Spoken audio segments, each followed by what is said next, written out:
The creation of the Maritime Industry Authority, Marina for short, is a boost for the sustained deployment of Filipino seafarers for the world maritime fleet.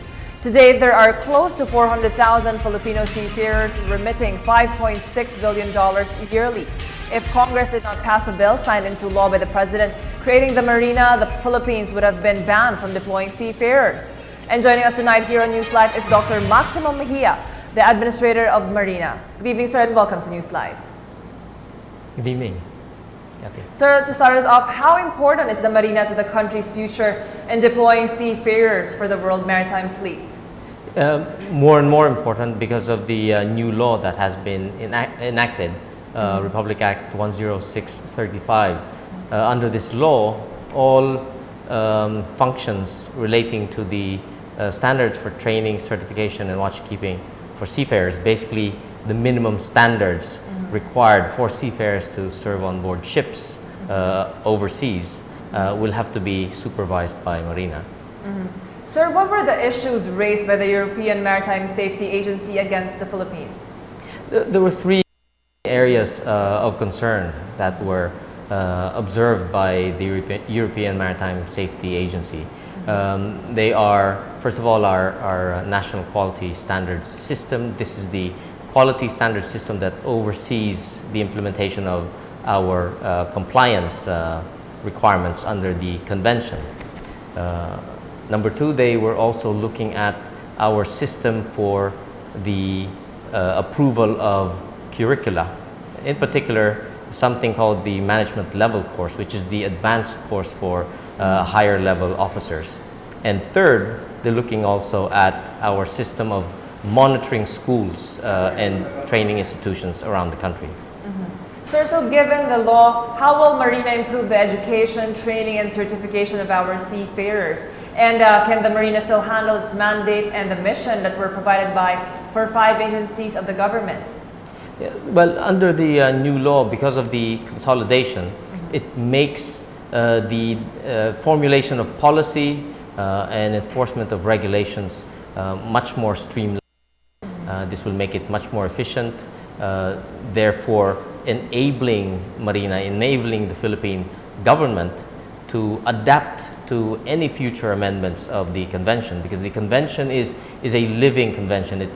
It is updated and amended from time to time. The Maritime Industry Authority is ready to take over all of the functions assigned to it by 10635.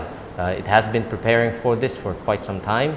And not only that, we have the support of our partner agencies, namely PRC, CHED, NTC, TESDA, and DOH, plus, of course, the full backing not only of DOTC under Secretary Baya, but also the Office of the President himself. The President himself is personally keeping a keen eye on our implementation measures.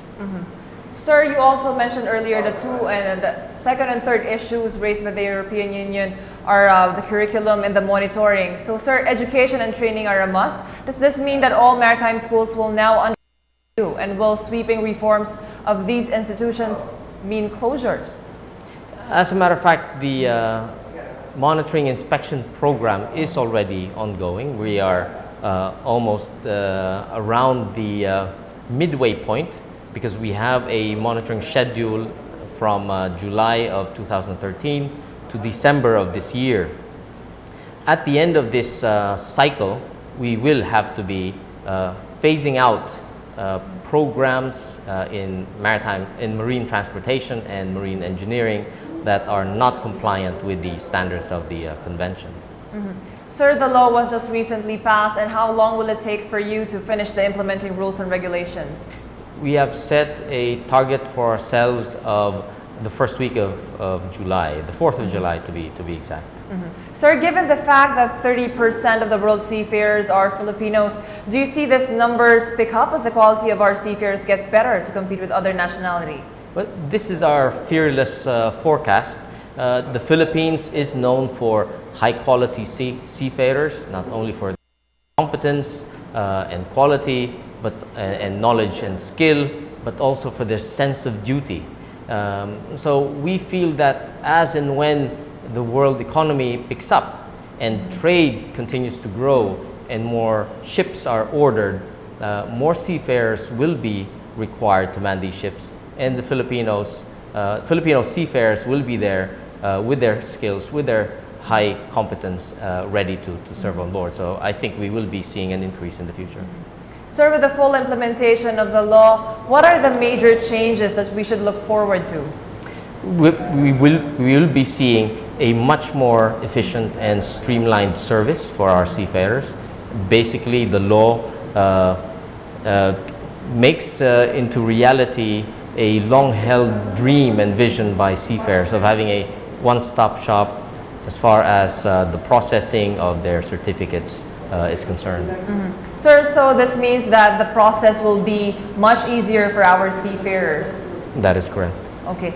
Sir, and for the next few years, what are the different plans in improving the quality of our seas and also of our seafarers?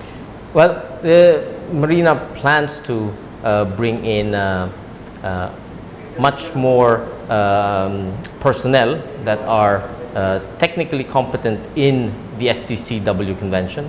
Marina plans not only really to comply in terms of the observations made by the European Maritime Safety Agency, but we want to do this also for ourselves, not only to maintain our position, but actually to lead in the implementation of standards for seafarers around the world. So we want the Philippines to become a comprehensive maritime services center that will be an attractive venue not only for seafaring, but other activities related to the maritime industry, such as shipbuilding, ship owning, ship management, and such.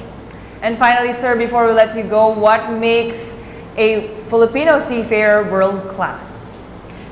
As I mentioned earlier, what makes a Filipino seafarer world-class are a combination of not only skill, intelligence, and competence, but also a sense of duty and dedication. When you meet a Filipino seafarer, you find someone who does not really stay within the limits only of his stated contract. He is missions-based, he or she is objectives-based, and you will find no braver seafarer around the world who is ready to save lives and shepherd passengers in need than the Filipino seafarer. All right, on that note, thank you very much, Dr. Maximo Mejia, Administrator of the Marina. Thank you, sir. Thank you.